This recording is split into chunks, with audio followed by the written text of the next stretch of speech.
नमस्कार मंडळी, 5 वाजता मस्तपैकी फुल जेवण झालेलं आहे. स्वीट डिश होती, स्वीट खीर होती आणि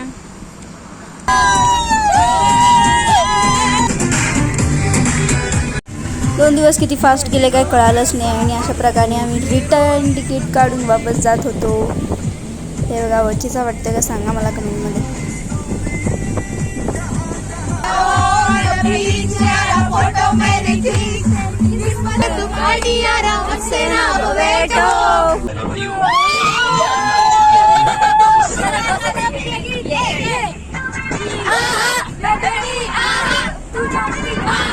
असं मी राजी तू राजी करत करत आपण आग्र्यात पोचलेलो आहे आणि आल्याला बाय बाय केलो. परत सुरू.